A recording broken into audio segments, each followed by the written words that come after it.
कृषि विश्वविद्यालय पालमपुर की जमीन को पर्यटन गांव के हस्तांतरण के विरोध में विश्वविद्यालय के विद्यार्थी और शिक्षकों के विरोध के बाद अब छात्र संगठन एबीवीपी ने सरकार को चेताया है कि अगर सरकार विश्वविद्यालय की भूमि को लेने के अपने फैसले को बदलती नहीं है तो सरकार के नुमाइंदे विश्वविद्यालय में प्रवेश करना प्रतिबंधित कर दिया जाएगा।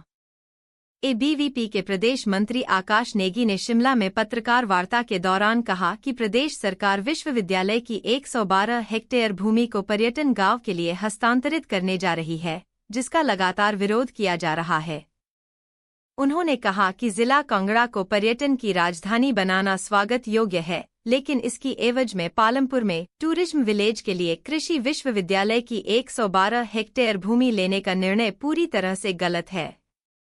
उन्होंने कहा कि विश्वविद्यालय की भूमि का उपयोग छात्रों की अनुसंधान गतिविधियों के लिए किया जाना चाहिए।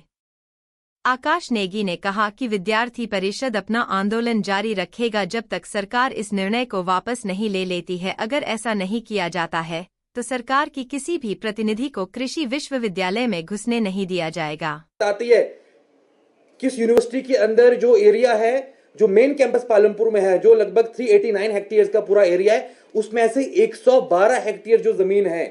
उसे प्रदेश सरकार यूनिवर्सिटी से हड़पने का प्रयास कर रही है। और केवल हड़पना ही नहीं बल्कि फोर्सफुली जो वहां के वाइस चांसलर है उन्हें फोर्स करके 122 जो हेक्टेयर जमीन है उस जमीन के लिए एनओसी वो ले लेती है। और आप कल्पना कर सकते हैं कि हम बात करते हैं कि स्टूडेंट्स और जो टीचर्स है कहीं ना कहीं एक दूसरे के पूरक होते हैं, एक दूसरे को हाथ देकर के टीचर स्टूडेंट को आगे बढ़ाता है।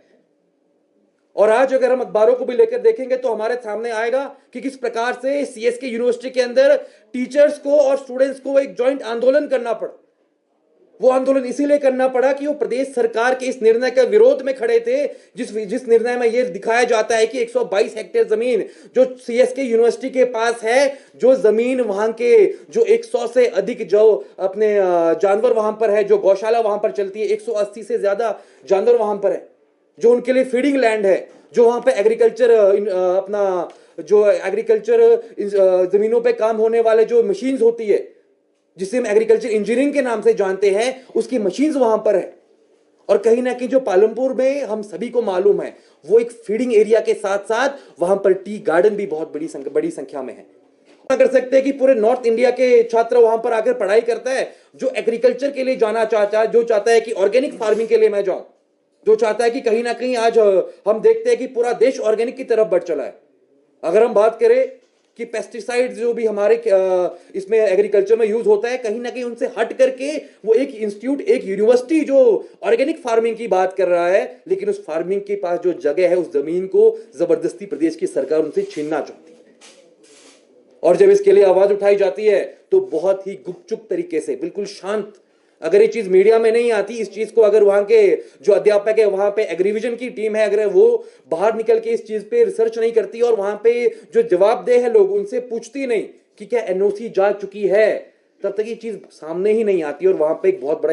इंफ्रास्ट्रक्चर केवल और केवल टूरिज्म विलेज के नाम से शुरू हो जाता। हम लोग कल्पना कर सकते हैं टूरिज्म विलेज के नाम से क्या वहां पर बनेगा। बड़े बड़े होटल्स वहां पर बन जाएंगे, हो सकता है वहां पर पब्स बने, हो सकता है वहां पर बार। और ये सब कोई ऐसा इंस्टीट्यूट के बाहर नहीं कि जहां पर कुछ भी चल पड़े। वो एक एजुकेशन इंस्टीट्यूट है और वो केवल और केवल नॉर्थ इंडिया का, हिमाचल का ही नहीं बल्कि नॉर्थ इंडिया का एक वेल नोन, जैसे मैंने पहले कहा, अगर कोई एक नंबर पे इंस्टीट्यूट आएगा तो वो सीएसके पालमपुर आएगा। केवल यही नहीं,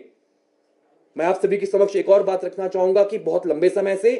जो सीएसके यूनिवर्सिटी है, उस यूनिवर्सिटी को केंद्रीय कृषि विश्वविद्यालय, जिसे हम सेंट्रल एग्रीकल्चर यूनिवर्सिटी कहते हैं, उसको बनाने का प्रयास किया जा रहा है। उसके कुछ मापदंड होते हैं, आप सभी को मालूम होगा कि 500 हेक्टेयर से ज्यादा जमीन सीएसके के पास होनी चाहिए। और जो सीएसके की जो मेन कैंपस है उसमें 389 हेक्टेयर उनके पास जमीन है, और जो अलग अलग जगहों पे उनके संस्थान है उसमें लगभग 175 हेक्टेयर जमीन टोटल है। तो 100 जो 500 का क्राइटेरिया है वो उसको पार करती है और कहीं ना कहीं वो केंद्रीय कृषि विश्वविद्यालय के क्राइटेरिया को फुलफिल करती है। और जब केंद्रीय कृषि विश्वविद्यालय एक कैंपस बनता है तो कहीं ना कहीं हम सभी को मालूम है वो स्टेट गवर्नमेंट की लायबिलिटी नहीं रहती। उसका रख रखाव, उसमें किस प्रकार से सुविधाएं देनी है, वो सभी केंद्र सरकार की होगी। तो कहीं ना कहीं जब आज के दौर पर हम लोग हर दिन देखते हैं प्रदेश की सरकार का कोई ना कोई नुमाइंदा आता है और अपने छाती ठोकते हुए कहता है कि नहीं, हमारे पास पैसा नहीं है, हमारे पास ये नहीं है, हमारे पास वो नहीं है। ऐसे दौर के अंदर जब आप